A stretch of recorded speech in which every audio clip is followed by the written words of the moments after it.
동아 안녕하세요. 오늘은 탄수화물에 대해서 알아보도록 하겠습니다. 탄수화물은 이름에서 어떻게 구성이 되었는지 알 수 있죠. 수탄, 물수, 즉 탄소와 물이 합쳐져 있는 물체인데 그래서 탄소와 물이 1대1로 결합이 되어 있죠. 포도당은 탄소 6개와 물 6개가 합쳐진 형태예요. 그러면 탄수화물이 운동에서 중요한 이유가 무엇이 있을까요? 첫 번째로 탄수화물은 고강도 운동할 때 주된 에너지원으로 사용이 됩니다. 자, 여기서 잠깐 퀴즈입니다. 우리가 숨을 쉬는 주된 이유가 뭘까요? 산소가 필요해서입니다. 그러면 산소를 어떻게 활용을 하나요? 포도당은 앞서 말했던 것처럼 탄소 6개와 물 6개를 가지고 있는 물체예요. 산소 6분자와 만나면 이산화탄소 6개와 물 6개로 분해가 되면서 에너지를 생성을 하죠. 이와 반대로 무산소 대사는 산소가 없이 에너지를 생성할 수 있지만 젖산염과 소량의 에너지를 생산을 하죠. 무산소 대사의 에너지 생성은 유산소 대사의 에너지 생성보다 많이 차이가 나죠. 지금 여기서 보면 유산소 대사 같은 경우에는 32ATP를 생성하는데 무산소 대사는 2ATP밖에 생성을 못하죠. 그럼에도 불구하고 우리가 무산소 대사를 돌리는 이유는 에너지 소비량이 유산소 수행 능력 공급을 넘을 때, 그러니까 한마디로 운동 강도가 짧은 시간 안에 운동 강도가 굉장히 높을 때, 그때 무산소 대사가 이제 같이 돌아가는 거예요. 그러니까 유산소 대사랑 무산소 대사가 그 흙과 백처럼 분리가 되어 있는 게 아니라 유산소 대사가 어느 정도 진행이 되다가 그 다음 무산소 대사도 같이 섞어서 진행이 되는 거죠. 즉 운동 강도가 높아짐에 따라서 지금 여기 보시면 여기가 탄수화물이에요. 여기 지금 체크가 되어 있는 게 탄수화물이고 그 다음에 얘네가 이제 지방인데 운동 강도가 높아지면 어떻게 되는지 봐요. 운동 강도가 높아지면 지방 사용량이 줄어들어요. 지금 여기 65, VO2 max 65일 때랑 85일 때랑 비교를 해보면 65일 때보다 85일 때가 더 적죠. 지방 사용량이. 그리고 뭐가 늘어나요? 탄수화물 양이 늘어나요.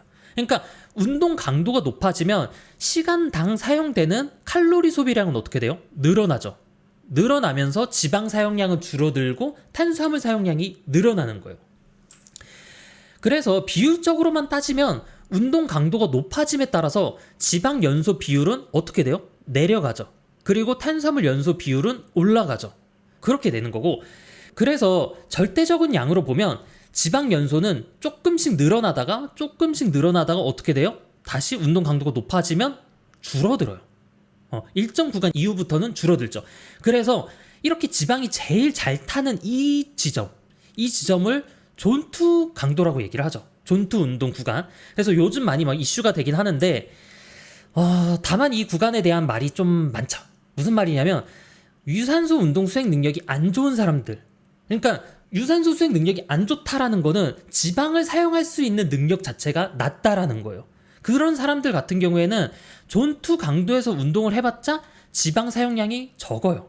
그러니까 지금 여기서 존투 강도라고 하면 뭐 요 정도가 되겠고, 이분들은 이렇게 여기가 이제 지방이 제일 잘 타는 강도죠.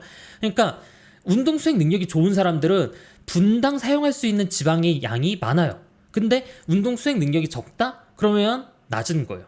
그러면 존투 운동 그래도 계속 하다 보면 운동 수행 능력이 올라가던데요? 라고 할 수 있는데, 물론 맞아요. 맞는데 그러니까 존투의 운동 강도는 너무 낮고 도움이 된다고 해도 너무 오랫동안 해줘야 돼요. 그러니까 단시간에 운동이 올라가는 게 아니라 내가 진짜 이거를 몇 년 동안 계속 쭉 하겠다라고 하면 존투 운동이 나쁘진 않을 수 있어요. 근데 그게 아니라 나는 좀 단시간 안에 그래도 좀 빠르게 올리고 싶다, 그리고 그만한 체력이 된다, 흔히 말해서 젊은 분들이죠. 그러신 분들은 존투보다는 조금 더 강도가 있는 유산소를 섞어서 해주는 게 더 좋아요. 네. 그리고 지금 이 주제는 탄수화물에 대해서 얘기하고 있으니까 존투 운동에 대해서, 그러니까 일반인들에게 뭐 존투 운동이 좋은가, 이 주제에 대해서는 다음에 다루도록 하겠습니다.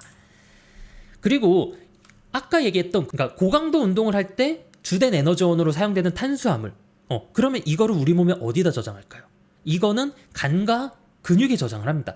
간과 근육의 글리코겐 형태로 저장을 하는데, 여기서 중요한 점은 글리코겐은 시간당 저장할 수 있는 양의 한계가 있다라는 거예요. 그래서 한 번에 많은 양의 탄수화물을 먹겠다, 나는 글리코겐을 잘 회복을 해야지, 저장을 해야지, 한 번에 많은 탄수화물을 먹는다라고 해도 어차피 나머지는 지방으로 저장이 됩니다. 그래서 탄수화물을 한 번에 많이 먹기보다는 여러 번에 나눠서, 그러니까 글리코겐을 만약에 내가 회복을 하고 싶다라고 할 경우에는 탄수화물 섭취 타이밍을 좀 여러 개에 나눠서 하는 게 좋죠. 그래서 탄수화물 섭취 타이밍이 단백질 섭취 타이밍보다 좀 더 까다로워요. 크게 세 가지로 좀 나눌 수 있죠. 운동 전, 운동 중, 운동 후, 이렇게 크게 좀 세 가지로 나누는데, 첫 번째로 운동 전.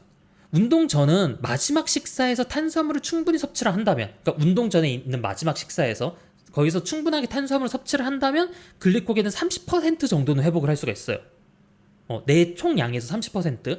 근데 만약에 동면주의 저는 30%가 아니라 글리코겐을 그냥 빵빵하게 다 채워서 운동을 하고 싶다라고 하면 하루 동안, 그러니까 거의 24시간 동안 충분한 탄수화물 섭취를 해줘야 돼요. 근데 조금 많을 수는 있어요. 그럼에도 불구하고 우리나라가 밥식 문화이기 때문에 글리코겐 회복에는 많이 유리한 편이죠. 운동 중 탄수화물은 요거는 제가 스포츠 드링크를 많이 추천하는데 공중급유라고 보통 비유를 해요. 즉 비행기가 날아가면서 주유를 하는 건데, 이게 생각을 해봐요. 비행기가 날아가는데 주유를 해요. 출력에는 변화가 없어요. 그러니까 주유를 한다라고 해서 막 비행기가 막 부스터가 되는 건 아니야. 근데 어떻게 돼요? 더 길게 멀리 날아갈 수가 있죠. 이것도 똑같아요. 스포츠 드링크도 마찬가지로 운동 중에 먹는다라고 하면 더 많은 운동을 할 수가 있어요. 그러니까 운동 지속 시간이 만약에 길다, 그럴 때는 스포츠 드링크가 정말 큰 도움이 되고, 그 다음에 또 어떤 경우가 있어요? 아예 연료를 못 채우고 갔어. 그러니까 내가 공복에 운동을 한다. 그러니까 공복 시간이 굉장히 긴 다음에 운동을 한다 할 경우에는 스포츠 드링크가 도움이 될 수 있어. 단 다이어트 할 때는 좀 주의를 해야죠. 그 다음에 운동 후 같은 경우에는 이때 중요한 게 글리코겐 회복량이 늘어나요. 그러니까 평소에 내가 탄수화물을 섭취했을 때보다 운동 후에는 더 많은 글리코겐을 회복을 할 수가 있어요. 그래서 이 타이밍에는 탄수화물과 단백질을 같이, 두 개가 같이 들어가야지 단백질 회복이 글리코겐 회복이 더 잘 돼요. 두 개가 동시에 들어가야지. 그렇게 해서 먹어주는데 최대 맥시멈이 어디냐나 체중당 내 체중당 1.2g이에요. 그래서 만약에 내가 70kg다 그러면 84g의 탄수화물을 섭취를 하면 돼요. 단백질과 함께. 단백질은 20에서 40g 정도 섭취를 해주는 게 좋죠. 이렇게 이제 크게 세 가지 타이밍으로 볼 수가 있죠. 그리고 그 다음에 있어서 운동이 중요한 탄수화물 두 번째 이유 또 뭐가 있을까요? 그거는 단백질 절약 작용이에요. 단백질 절약 작용은 단백질이 에너지원으로 사용되는 것을 막아준다라는 거예요. 무슨 말이냐면 3대 영양소라고 하면 탄수화물, 단백질, 지방 모두 칼로리가 있는 성분들이지만 단백질은 칼로리를 내는 목적이 주된 목적이 아니에요. 얘는 그러니까 에너지는 낼 수 있어요. 칼로리를 낼 수는 있지만 내 몸을 구성하는 게 더 주된 목적이란 말이에요. 그래서 이런 단백질이 에너지로 활용이 되지가 않고 내 몸을 구성하기 위해서는 탄수화물과 지방, 그러니까 칼로리를 충분하게 섭취를 해줘야 돼요. 탄수화물과 지방은 주된 역할이 뭐예요? 에너지원이란 말. 물론 다른 용도들도 있어요. 다른 용도들도 있지만 주된 역할이 에너지원이에요. 그러다 보니까 두 개는 어느 정도 수합이 가능해요. 무슨 말이냐면 내가 탄수화물을 많이 먹고 지방을 적게 먹는 괜찮아요. 그러니까 고탄 저지 괜찮아요. 저탄 고지도 돼요. 그러니까 어느 정도의 비율 안에서는 얘네들이 왔다 갔다는 할 수 있어. 물론 걔네들이 한쪽으로 너무 극단적으로 가지는 거는 안 좋아요. 그러니까 예를 들어 탄수화물 섭취량이 너무 줄어들어 버리면 그냥 케톤식이 돼버리죠. 당연히 그럴 경우에는 어느 정도 리스크는 있어요. 아까도 제가 얘기했듯이 고강도 운동할 때 주된 에너지원이 탄수화물이다 보니까 저탄 고지를 할 경우에는 그런 웨이트 트레이닝 수행 능력이 손상이 될 수도 있어요. 그래서 동면중님 탄수화물 섭취량 같은 경우에는 전체 칼로리의 30%에 60%, 지방은 20%, 60% 이렇게 되면 괜찮다라고 얘기를 하는데, 그러면 탄수화물이 높을 때 장점이 뭔가요? 글리코겐 회복이 좀 더 잘 돼요. 그리고 지방 같은 경우에는 포만감이나 맛 혹은 지구성 운동 시 지방 사용량이 증가가 된다든지 아니면 식사량 증가가 좀 쉬워요. 그러니까 가끔 많은 실수를 하시는 분들이 깔끔하게 먹는다, 닭가슴살만 먹는다, 그렇게 클린 푸드만 먹는다라고 하는데 어느 정도의 칼로리 섭취량은 돼야 돼요. 그러니까 내가 탄수화물 섭취량을 많이 못하는 경우에 지방 섭취량을 완전 제한해버리면 식사량 증가도 잘 안 되거든요. 그래서 어느 정도로 극단적으로 치우치지 않고 칼로리 섭취를 잘 해줘야지 단백질이 에너지원으로 쓰이지 않고 내 체조성 구성에 도움이 될 수가 있습니다. 그리고 운동에 있어서 중요한 탄수화물 세 번째, 사실 운동이 있어서 중요하다라기보다는 조금 과열되어 있는 부분이기 때문에 갖고 간 거예요. 그러니까 앞에 두 가지를 잘 챙겨주려면 무슨 생각을 해야 돼요? 우리 탄수화물 중요하네? 많이 먹어야지? 잘 먹어야지? 라고 하는데 얘가 그걸 방해해요. 뭐냐면 바로 탄수화물 인슐린 모델이에요. 앞서 탄수화물 장점에 대해서 이야기를 했는데 최근 들어서 탄수화물 인슐린 모델, 즉 인슐린 스파이크에 대한 우려 때문에 탄수화물을 그냥 마냥 피하려고만 하는 거야. 근데 그게 아니라 운동을 하려는 사람은 탄수화물을 경계해야 돼. 두려워해서나 피해서는 안 돼요. 그러니까 잘 활용할 줄을 알아야 된단 말이에요. 조금 복잡할 수는 있어요. 조금 복잡할 수 있는데 제가 그래도 최대한 쉽게 설명을 해볼게요. 탄수화물 인슐린 모델에 대해서 좀 설명을 해보는데, 자, 일단은 우리가 탄수화물 섭취를 많이 해요. 탄수화물 섭취를 많이 해요. 그러면 우리 몸에서는 인슐린이라든지 뭐 GLP-1과 그 GIP 비율이 떨어져요. 그러니까 인슐린과 글루카곤의 비율이 올라가고 이런 비율들이 깨져서 우리 몸에서는 어떻게 느껴지냐면 지방으로 저장이 많이 자극이 돼요. 그러니까 우리 몸에서 너무 많이 들어온다. 그럼 얘들을 어떻게 해야 돼? 다 저장을 해버려야지. 그럼 여기까지는 오케이야. 왜요? 동현주 당연히 많이 먹으면 뭐 저장이 많이 되는 거 당연한 거 아닌가요? 근데 너무 과도하게 해버리는 거예요. 무슨 말이냐면 내 몸에 어느 정도의 혈당 수치가 있어야 된단 말이에요. 혈당이 있어야 되는데 걔네들까지 싸그리 다 저장해버리는 거야. 그럼 어떻게 돼요? 내 몸이 순환되는 에너지가 낮은 거예요. 그러니까 돌아다니는 혈당 수준이라든지 이런 것들이 낮은 거야. 우리 몸에서는 뭐라고 생각을 합니까? 에너지가 없구나. 에너지가 없구나를 생각을 하니까 에너지 대사를 낮춰요. 그리고 어떻게 해요? 배고픔을 느끼게 해요. 이게 CIN 모델이에요.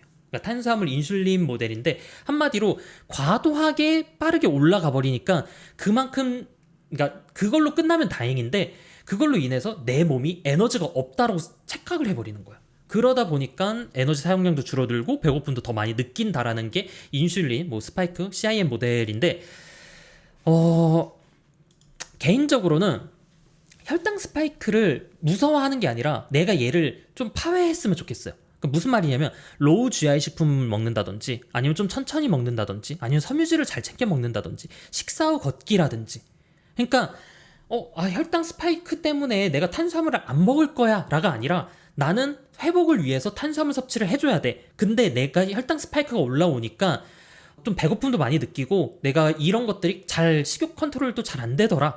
그러면 좀 섬유질을 챙긴다든지 아니면 식사 후 걷기를 한다든지 좀 이래서 파해를 했으면 좋겠어요.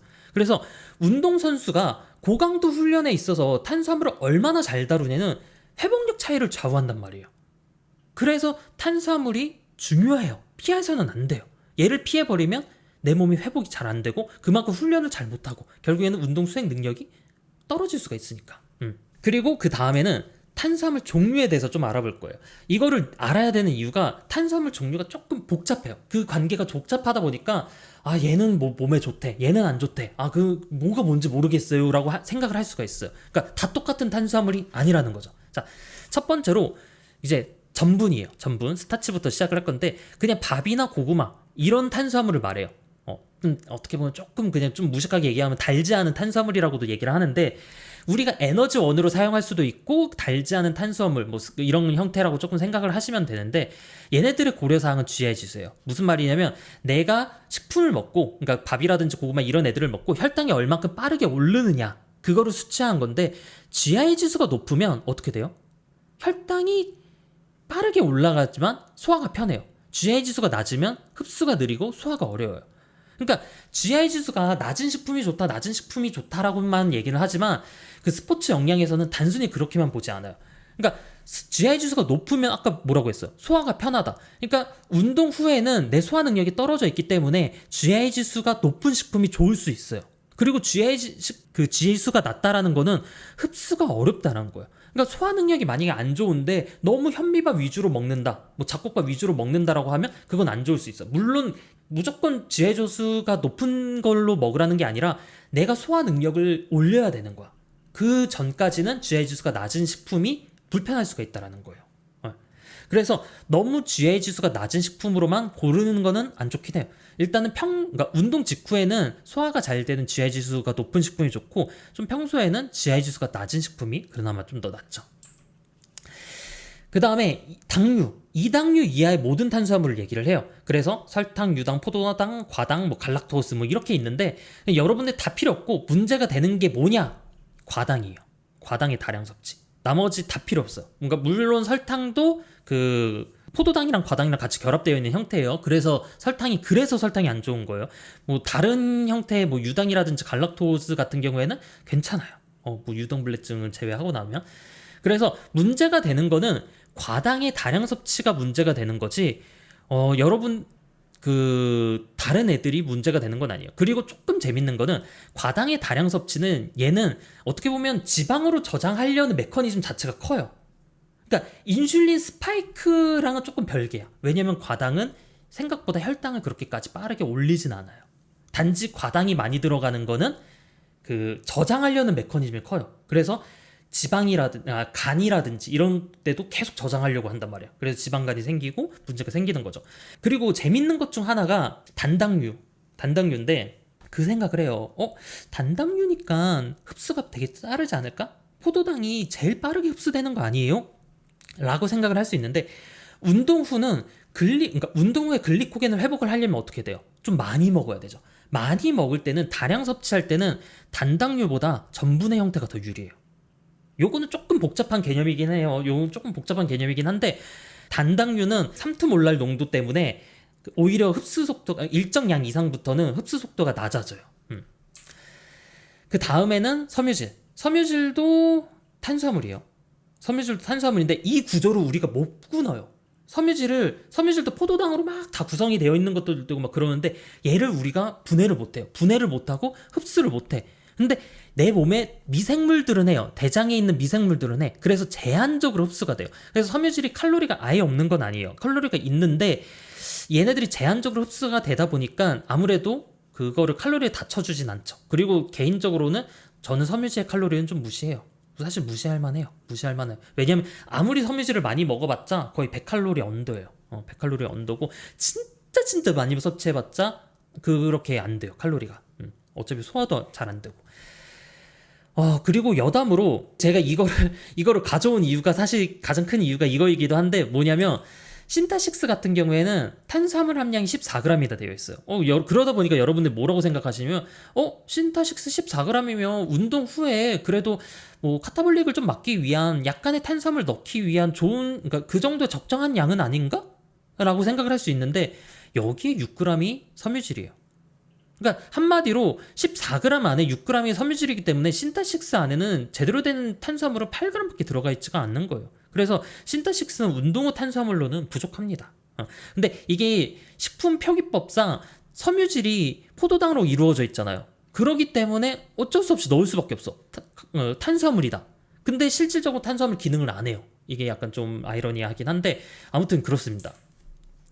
그 다음에 당, 알코올. 얘네들도 섬유질이랑 좀 비슷해요. 섬유질이랑 비슷해서 우리가 분해를 흡수를 못해요. 그래서 얘네들은 달달하긴 하죠. 달달하긴 한데 칼로리를 못 내. 근데 물론 얘네들도 뭐 대장의 미생물들에 의해서 제한적으로 뭐 흡수될 수는 있는데 사실 그것보다는 다량 섭취시 배가 아플 수가 있어요. 그래서 뭐 당, 알코올류들이 많은 이제 뭐 에리스테롤이라든지 이런 애들을 많이 먹었을 때 뭐 장내 트러블이라든지 이런 것들이 나올 수가 있죠. 그리고 올리고당. 얘도 섬유질이랑 비슷해요. 뭐야, 섬유질이랑 비슷한 애들은 왜 이렇게 많아요? 맞아, 우리 몸에서 그러니까 탄수화물처럼 되어 있는데 우리 몸에서 내가 분해를 못하는 애들을 보통 다 섬유질이랑 비슷하다고 얘기를 해요. 그래서 실제로 다른 나라들 같은 경우에는 올리고당을 우리나라도 그럴 거예요. 섬유질로 아예 처리하기도 해요. 섬유질 카테고리 안에 들어있기도 해요. 그래서 얘네들도 마찬가지로 대장의 미생물들에 의해서 제한적으로 흡수가 돼요. 근데 올리고당은 조금 더 유익한 게 장내 유익균들의 먹이가 될 수는 있어요. 먹이가 될 수는 있고. 근데 만약에 여러분들이 동면충님 말대로 액상으로 되어 있는 올리고당 그거 요리할 때 쓰는 거 그거 막 쓰면 좋겠네요. 근데 얘들이 올리고당 100%가 없어요. 무슨 말이냐면 올리고당이 있고 그 다음에 당으로 되어 있어요. 당류가 많아. 그러니까 이게 올리고당이 어떤 식으로 되어 있냐면 70g의 탄수화물이 들어가 있다. 그러면 올리고당이 35g이고 그다음 당류가 35g이에요. 그래서 당류가 생각보다 되게 많다라는 걸 주의하시면 돼요. 그리고 전부 탄수화물이니까 조금 헷갈리죠? 근데 다 탄수화물이에요. 다 탄수화물이라서 여러분들이 뭐 당류가 안 좋대, 탄수화물이 안 좋대, 뭐 인슐린 스파이크대 할 때 얘가 정확하게 뭔지 알아야 돼요. 그래야지 여러분들이 정보를 좀 비판적으로 수용을 할 수가 있고 알맞게 활용을 할 수가 있는 거예요. 그 다음에 설탕. 아까도 얘기했듯이 이당류. 포도당과 과당으로 결합이 되어 있기 때문에 당류예요. 당류야.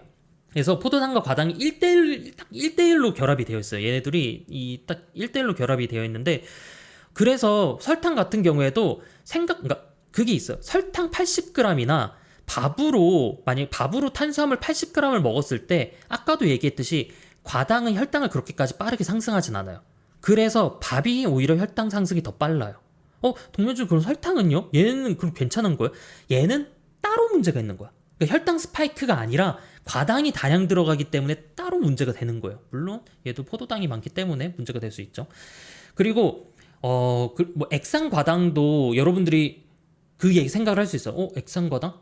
뭐야, 이름에서부터 액상 과당이네? 그럼 과당이 엄청 많이 들어가 있는 거 아니야? 라고 생각을 할 수 있는데 그러진 않아요. 포도당 45에 과당 55로 되어 있어요. 액상 과당이 포도당 45, 과당 55. 거의 설탕이랑 비슷한 비율로 되어 있어요.